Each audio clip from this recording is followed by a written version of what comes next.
Coming up next on this special edition of In the City, we're bringing you some of our most popular stories of 2021.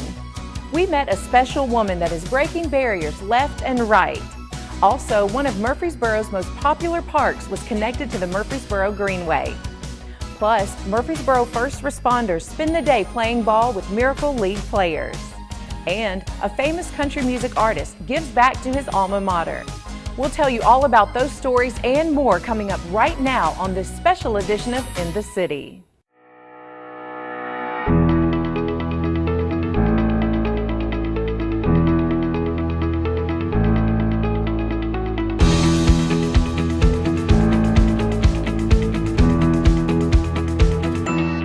Welcome to this special edition of In the City, where we're bringing you some of our most favorite and most popular stories of 2021. I'm Michael Linn White. Last year, I was fortunate to meet and get to know a woman that is blazing a trail for women in an industry that's dominated by males.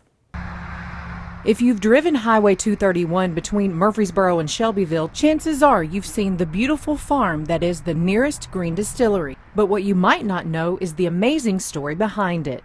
Nearest Green is my great-great-grandfather, and he is the man, the once enslaved man, who taught Jack Daniel how to distill. Nearest Green's distilling process is famous worldwide, and in 2013, the state of Tennessee passed a law that any product labeled as Tennessee whiskey has to be made using this process. He is known for the Lincoln County process. He brought that into the spirits industry, what we believe, from West Africa. As Jack Daniel's whiskey was becoming a hit, he and Nearest's friendship grew even stronger. He and Nearest just developed a friendship, definitely an unheard friendship at that time, given that Nearest was a slave, Jack was a young white boy, and Nearest was about 28 years older than him. Murfreesboro resident Victoria Edie Butler grew up in Lynchburg. She always knew of her family's legacy, but tells us it wasn't until the end of her law enforcement career and at the request of Uncle Nearest brand founder Fawn Weaver that Butler got involved in the spirits industry in 2019. When I came aboard, the brand had already been launched 2 years prior. I was, really close to retiring from my current career, my current job then, and had a conversation with Fawn Weaver, and the rest, they say, is history. This family, the Uncle Nearest brand, and its legacy continues to make history. From 2017 to 2020, the Uncle Nearest brand has won 125 awards. From 2017 until now, we are the fastest growing American spirit in history. And the first don't stop there. We are the only brand who honors a black man who has his name on a label. They are also the only American spirit brand who is run and owned by a black woman, and the entire executive team is female. Butler says she also wants you to know that the Uncle Nearest whiskey is for everyone. I mentioned those first because they're important to us and they're important to the industry. But make no mistake, our brand is very diverse. We could not do this without the whole team. Butler is the first African-American female master distiller in the country. She was recognized by the Murfreesboro City Council for not only her accomplishments, but those of her family. So now, therefore, I, Shane McFarland, Mayor of the City of Murfreesboro, Tennessee, on behalf of the entire City Council, do hereby proclaim October 22nd, 2020 as a day to honor Victoria Edie Butler for her accomplishments and urge all citizens to join in the recognition. Butler says all of this is part of God's plan. She says Nearest would be proud of what founder Fawn Weaver started and that his legacy continues. Well, whenever I'm asked a question about Nearest, I always get emotional. And hard as I try, it hasn't subsided yet. But I would like to think and believe that Nearest is proud of what we've done and what we are continuing to do. I think he would absolutely love Fawn Weaver. She is very bright and genuine, and her whole goal and mission for this team and for herself is to ensure that Nearest Green's name, his legacy, is never ever forgotten. Victoria Butler continues to break records, winning countless awards. Also, their new building at the distillery in Shelbyville is now open. One of Murfreesboro's most popular parks, Barfield Crescent Park, was connected to the Murfreesboro Greenway system in 2021. This connection completed the southern stretch of the Greenway. Phase 4 of the Murfreesboro Greenway system was the last stretch completed that extended it to Barfield Crescent Park. Parks and Recreation Assistant Director Rachel Singer talks about the new stretch at the ribbon-cutting event. So Phase 4 completes the Murfreesboro Stones River Greenway to the southern terminus, which is right here in Barfield Crescent Park, where you're all sitting. The almost 3 miles of this section follows the West Fork of the Stones River through limestone bottom rivers and tributaries, hardwood forests, cedar-like glade environments. Mature trees, native wildflowers, and rock outcrops dot the landscape to make an enjoyable corridor through multiple habitats. Wildlife is abundant, such as our famous great horned owls, bobcats, and deer, which are all observable along the meandering asphalt trail. 3 river crossings on this section. 2 are steel bridges, which are beautiful. 3 new trailheads accompany this section. Each trailhead offers parking, trash receptacles, benches, map and rule kiosks, and 2 of our trailheads also offer interpretive panels about the local flora and fauna, just like the one behind me, so I encourage you guys to look at it and read over it. Since the inception of the first leg of the Murfreesboro Greenway system on the north side of the county about 20 years ago, patrons have expressed a desire for the trail to extend all the way to Barfield Crescent Park in the southern end of the county. While some citizens use the trail for transportation, most use the trail for outdoor exercise and connecting with nature. Runners, walkers, cyclists, dog walkers, roller skaters enjoy the trail that meanders next to our Stones River. Both amateur and professional photographers have discovered the Greenway as the perfect backdrop, and bird watchers were intrigued as they watched a pair of owlets fledge from their nest this summer. Because Phase 4 connects to several neighborhoods, access to the Greenway is easy, allowing a greater portion of the city's population to enjoy our trail. With this new addition, the Greenway now connects 2 of the 3 largest city parks, 2 dog parks, and a historical village replica, which we all know is Cannonsburg, and also the Stones River National Battlefield. This is truly a gem in our community, and I hope all of you guys can get out and see this new section. With the addition of this wonderful trail, I thought it was a good time to introduce our Parks and Recreation Natural Resource Division, who play a key role in the entire Greenway system, trails in our park, as well as our wetlands. Over the last 3 years, dedicated staff has worked hard to identify unique and natural areas within our parks to better maintain their natural function. Especially in a fast-growing community such as Murfreesboro, it becomes even more imperative that we don't just preserve the green space, but also the native ecosystems for our plants and our wildlife. The goals of our Parks Natural Resource Division is to protect, restore, and maintain the natural resources within Murfreesboro Park System. In order to achieve this, staff focuses on 3 main areas. The first is restoration. This is returning areas to the original ecosystem functions. So examples of this would be exotic plant removal and control, a native plant nursery to provide these restored areas with indigenous plants, as well as managing an area with prescribed burns. The second focus would be our sensitive species. So some of Tennessee's rare and endangered plants and animals are found in our parks. For species approaching extinction, parks may provide the last remnants of their habitats, which were largely lost as Murfreesboro natural landscape was altered.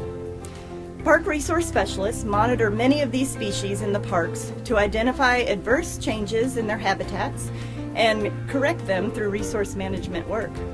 When appropriate, wildlife habitats can also be enhanced. The third is monitoring. So inventory efforts are being used in our parks to identify and catalog species of plants, trees, and wildlife, to assess and document long-term trends in the condition of park natural resources, including our plants and wildlife and their important habitats. Murfreesboro Parks also supports scientific studies by universities such as MTSU and other researchers who use parklands as sites for conducting studies designed to help us understand the ecological health of a park. Parklands maintained as natural areas can also serve as points of reference to evaluate changes in the surrounding area. In conclusion, Murfreesboro Parks are some of the best in the nation, and you don't have to go far in the city to experience one of these great places. It's wonderful as a staff member to have so many opportunities to serve this community, improve our natural areas, and to be a part of enhancing the quality of life for our patrons.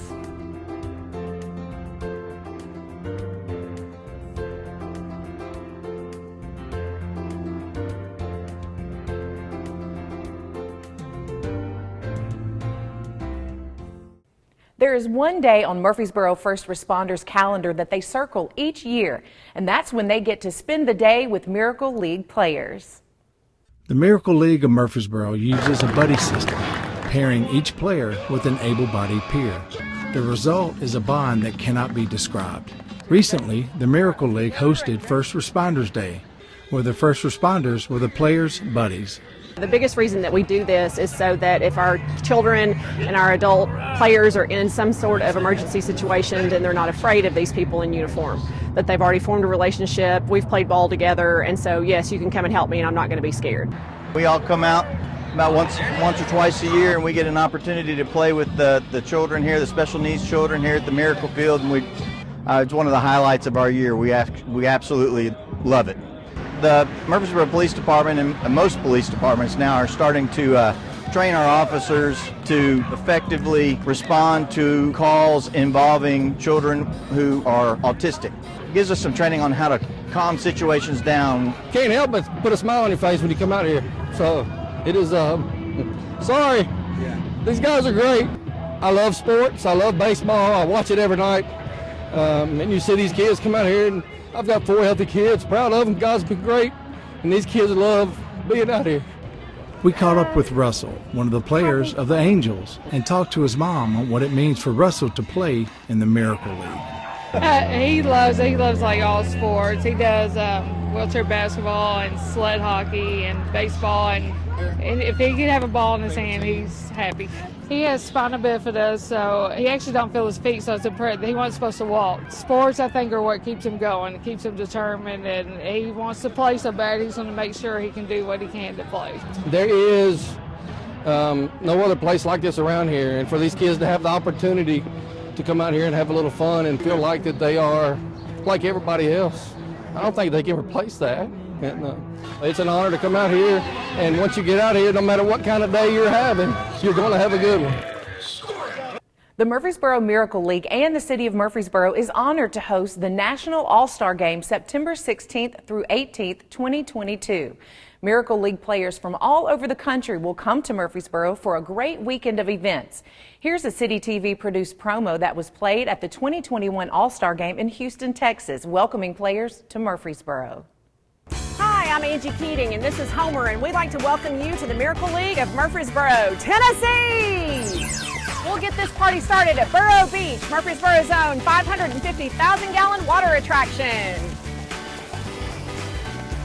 Test your skills on our lily pad walk, or just enjoy the spray of the flowers. You got it, Homer! 2 water slides that are 230 feet each? Hey, where's Homer? You're gonna love our zero entry. I know Homer sure does. And the splash pad, you're gonna love it.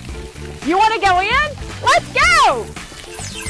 Enjoy a great night's stay and feast on delicious chef-prepared meals throughout your weekend at the lovely Embassy Suites of Murfreesboro.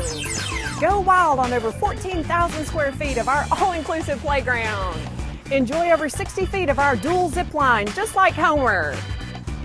You and your friends take a spin on the Global Motion. Highlight your skills at our Home Run Derby running all weekend long. Show them, Homer! During the game, your All-Star will be showcased with their very own walk-up song, Jumbotron player photo, and lively commentary by our professional DJ, Tam the Man. Don't forget to take a look at our one-of-a-kind baseball signed by David Price. We are so excited to be hosting the All-Star of 2022 here in Murfreesboro, Tennessee. And now the only thing that we're missing is you. Country music artist Chris Young is one of the many famous people to come from this area. We were excited to cover a ribbon cutting of the opening of an exciting new facility on MTSU's campus. Standing on this campus, trying to write music. It's an exciting day on the MTSU campus with the grand opening of the Chris Young Cafe. To have a place like this that they don't have to go off campus to get to, that they can schedule events in, and really give them a place to call their own, I think is awesome. My buddy Brandon holds a record. Country superstar and Murfreesboro native Chris Young donated $50,000 to bring this vision to life. It's one of the reasons that I'm so honored they wanted to work with me and my name is on this building, because this is going to be a space for everybody. The cafe will serve as a classroom, a lab for students to get hands-on experience, and also a music venue. What I do with the students here is I bring them in, and then we actually plug things in, and this is attached to this, and this is what this looks like, and then they can experiment in a safe space. Young, who graduated from MTSU in 2005, says he is honored to give back to the program that helped start his career. This is one of the most amazing music and recording industry programs in the world, in my opinion, and it's my hometown, so I'm very, very happy that this exists. Professor and director of the cafe, Frank Baird, says students can't wait to get started with classes here on Monday. Stoked. If this was your classroom, they're like, yeah, let's go to class.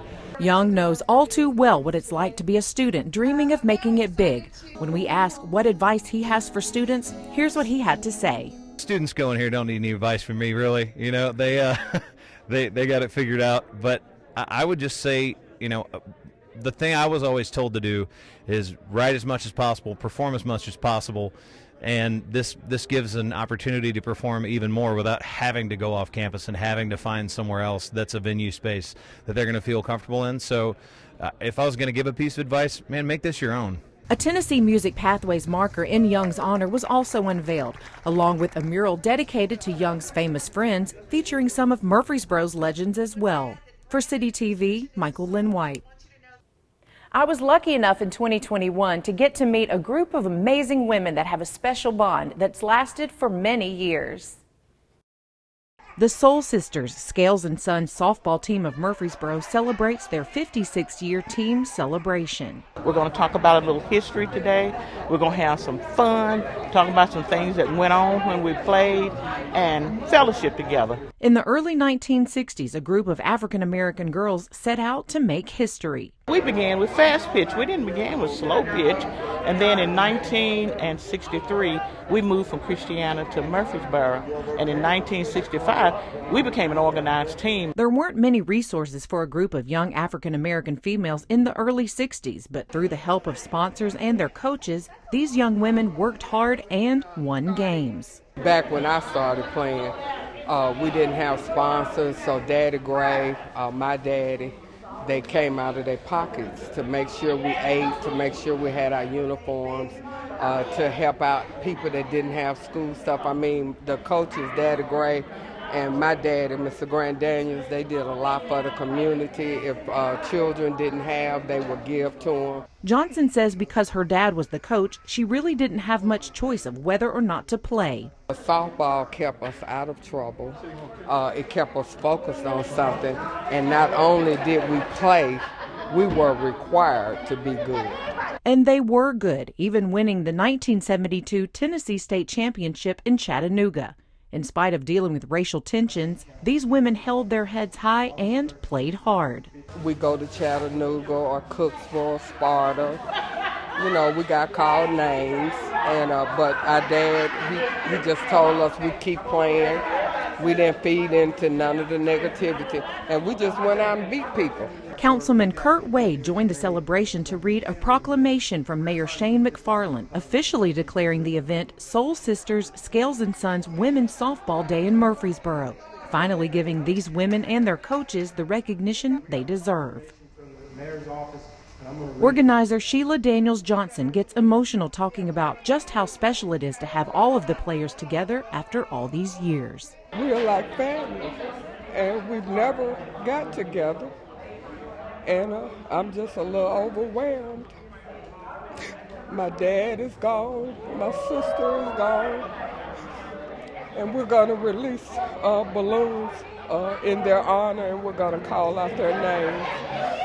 And I'm just overwhelmed at this point. What the turnout that we had. The Soul Sisters reunion was a success, and as they look back on fond memories, they realized they had the most important thing, each other. We didn't have much, but we seemed to have everything we needed.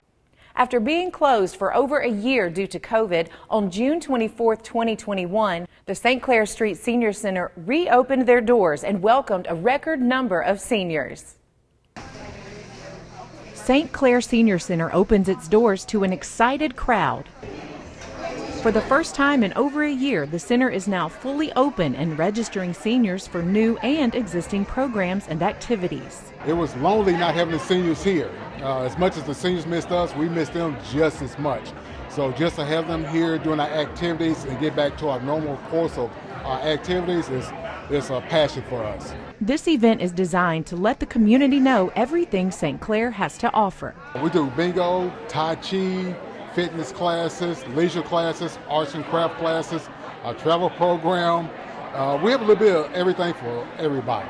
Some of the members we spoke to come to the center every single day. They tell us programs and staff are the main reasons it's such a special place. It lets the older people get out and enjoy meeting each other and get physically fit, and they just got lots of good programs here.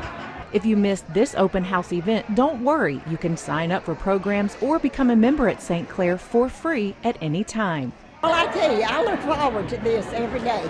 Every day, I look forward to it. For CityTV, Michael Linn White. A pilot program was started on Alexander Boulevard to gather information on a speed calming method to reduce speed in neighborhoods. The Murfreesboro City Council adopted a traffic calming program a couple of years ago to address speeding in neighborhoods. Neighborhoods have to apply and meet qualifications for the city to study the area. Alexander Boulevard qualified and met these requirements. So council decided that they wanted to do a pilot program and test out speed bumps in some of these areas. And so since Alexander had already made application and qualified, we decided to use them as our pilot program. Alexander is a long straight road and people use it as a cut through. Because it's a long straight road, you can go faster on it, you can build up speed. So the idea is when you narrow the roads, it makes people go slower. So that was one of the things that we had looked at, and that's we tend to use the bike lanes and the on-street parking. We do have roundabouts. You can't put a roundabout in an existing road like that, though. So several areas have roundabouts on those long straight streets, and that is a traffic calming technique. The city decided in this pilot program to go with speed cushions, not speed bumps, to slow down traffic. We're getting the speed cushions ordered, and it's going to be 6 sets. So each set consists of 3 pieces. They're going to be every 500 feet. So there'll be 6 sets of them between Tennessee and DeJarnette. So there's one in each lane and then one in the middle, and that's so the emergency vehicles, the fire trucks, can straddle them. So the emergency vehicles will not be slowed down by these, and that was one of the reasons that we never wanted to do speed bumps in the past. And also these speed cushions only slow cars down to about 15 to 20. So they're not like the speed bumps that are in a parking lot that'll slow you down to 2 to 5 miles an hour. So we're going to put them in place in February timeframe, and then we're going to do a study for 6 months. And then late summer we'll see how the residents react to them. We're sending out letters to all the residents that live on Alexander, and is going to provide an email address for them to send their comments to. And we encourage the residents to give us their feedback. We want to know what they think of them so that we can decide if this is something that we want to continue with or if speed cushions just aren't the direction we want to go. The Speed Cushion pilot program on Alexander Boulevard will cost the city about $40,000. The city will compare the traffic studies, which include the number of cars and speed, taken before and after the speed cushions to see if they had any impact. Since the story aired, the engineering department studied the speed cushions on Alexander Boulevard and presented their findings to the Murfreesboro City Council. The study determined they were helping reduce speed, and for the most part, neighbors liked them. 10 Murfreesboro neighborhoods have submitted requests for speed cushions in the future. Barfield Park received another gift in 2021 where they opened a playground from the Blue Cross Healthy Place. The ribbon cutting was July 30th, 2021. Well, good morning. I want to welcome you to Murfreesboro and to Barfield Crescent Park as we celebrate the addition of a great amenity to our parks and recreation system in Murfreesboro. A lot of work and a lot of collaboration has gone into what we're going to celebrate today.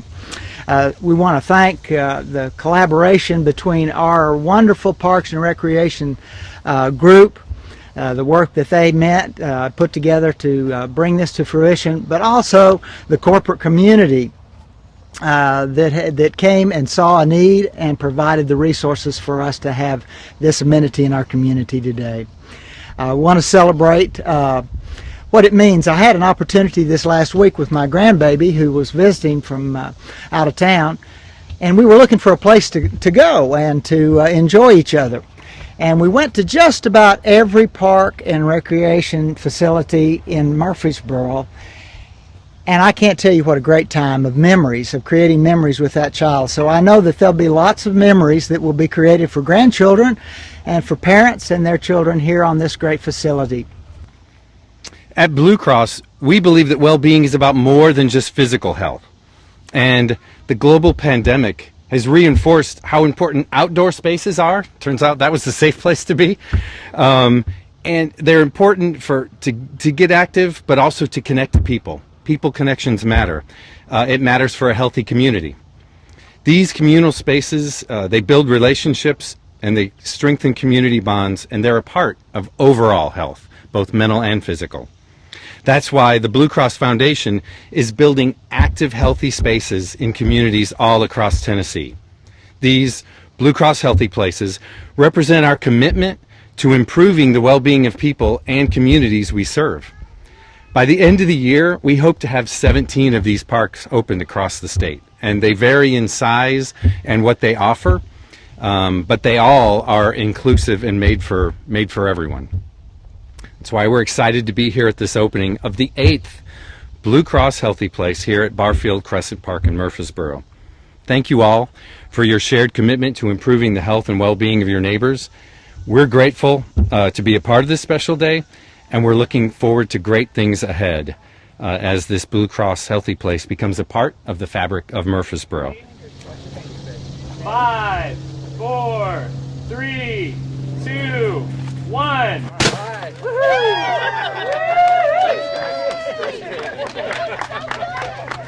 The Murfreesboro Chamber of Commerce and the City of Murfreesboro work together to help high school seniors become leaders. It has been a labor of love to get to where we are this evening. Going strong since 1995, the Youth Leadership Rutherford program helps high school seniors develop leadership skills and learn about culture, the arts, and business in their community in a year-long program. I think it helps develop our leaders in the community, and it helps people to get involved and to know where their passion lies so that they can find something that they can really, truly get involved with and be passionate about. 27 seniors recently graduated the program at a ceremony at the Rutherford County Chamber where each participant was asked to give a short speech about their experience. I'm so grateful to have had the opportunity. Central Magnet student Lizbeth Lozano will attend Yale University in the fall on a full ride scholarship. She credits Youth Leadership Rutherford in helping her with the application process. Someone came in, she told us about how to tell where we come from and where we grew up, and that helped me as I was writing scholarship essays and college essays, because I just took what she said and used it, put it into practice in all of my college essays, and I think that really helped me as I was applying to college. Youth Leadership Rutherford is facilitated by the Leadership Rutherford Program for Adults and Rutherford Works. For more information, including how to apply, visit rutherfordchamber.org. For CityTV, Michael Linn White. Well, that's it for this special edition of In the City. As always, for more information about the city of Murfreesboro or any of the stories you've seen here, you can always visit our website at www.murfreesborotn.gov. And if you want to see any of the stories that you've seen today or catch up on some of the latest city news, you can always visit the City of Murfreesboro's YouTube channel. I'm Michael Linn White, and we want to wish everyone a happy new year. And until next time, we look forward to seeing you in the city.